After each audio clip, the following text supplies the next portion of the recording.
Oh, hey, Tej. Hey Sam, What'd you get? I just got Indian, same old, you know. What about you? Oh, I just got Chinese. Well, that's not stereotypical of us at all. I know. This is boring. Hey, you know what? Why don't we combine our foods? Great idea. What the Tej? Why did you just do that? Leave it to the professionals. You mean like Chindian? What's Chindian? Sam, this is legit. It's called Indian Chinese cuisine or Indo-Chinese cuisine. It's very, very popular in India. Trust me, it's legit. So I decided to fly down to Melbourne to try it out. While I'm meeting a foodie in Parramatta in Sydney. Wait, how come you get to fly? Well, Melbourne is the food capital of Australia, according to Melburnians.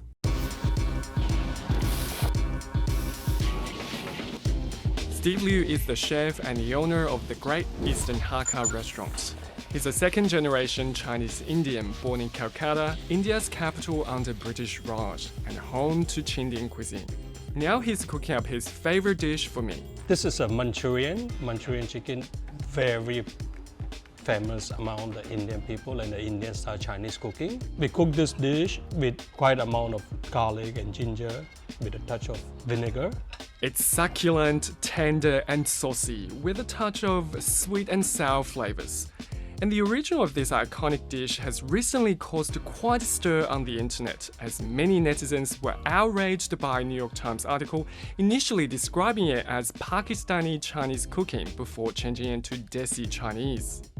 When did Manchurian become Pakistani Chinese? This is real cultural appropriation.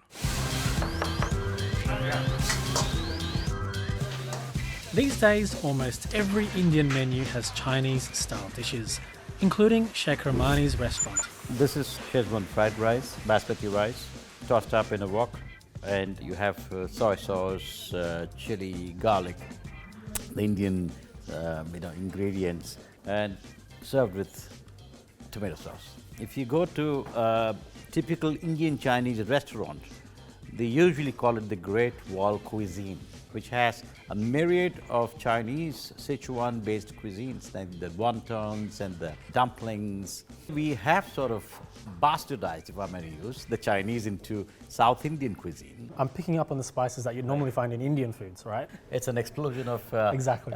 India and China happening in your taste buds. Chindian food is taking over India, from chili chicken to Hakka chow mein and gobi Manchurian. Indian people love the coriander, love the chili, and love the garlic, and love the ginger, and just touch of the vinegar. You cannot go wrong. Chindian is a blanket term which is covering almost everything which anybody in India or the Indian subcontinent would probably identify as of Chinese origin or predominantly Chinese flavor. Noodles, dumplings, dim sums, suimei, spring rolls, anywhere from a street side to a deluxe hotel, it is immensely popular. Some people would even argue that people, when they eat out of the house, eat Chindian more than they eat any other cuisine. And the reason for that, I think, is very simple. Chindian food combines two essential elements of familiar and the exotic. Shekhar also grew up in Chinatown in Calcutta, where he was exposed to both Indian and Chinese cuisines from a young age. A lot of Indians who have absolutely no clue of its origins think, oh, I want to have Chinese. They don't say Indian Chinese. You know what they say when in Calcutta in circles, social circles, I'm going to have Chinese today. You know, everyone says, no, I'll have Chinese too. So it doesn't mean that they're talking about Indo-Chinese. They think this is the authentic Chinese food that they're getting. And that's because the Chinese migrants and Chinese food have been around in India for centuries. In the 70s, we have about 4 Chinese restaurants in the Chinatown area. Only 4. And now, 40 years later, the same area have 120 restaurants. Indian people, they like more flavor in the food.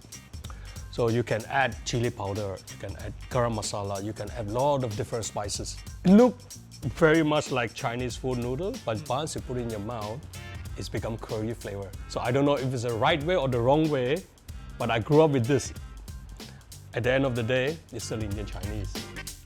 For Steve, Chindian cuisine is more than just food. Every time I eat this, just remind me back home when I was kids, when my grandma and my mom used to cook for us. So bring a lot of love. The Chinese cuisine is constantly evolving because you see, it's no more Chinese. It has a Chinese slant to it. That's exactly how it has evolved. And there's always going to be some element of Chinese in that whole cuisine concept. Hey Tej, Oh, hey Sam, how are you? good, how was Parramatta? Pretty amazing. How was Melbourne? Amazing, I even brought you back some food. No way, I got you something as well.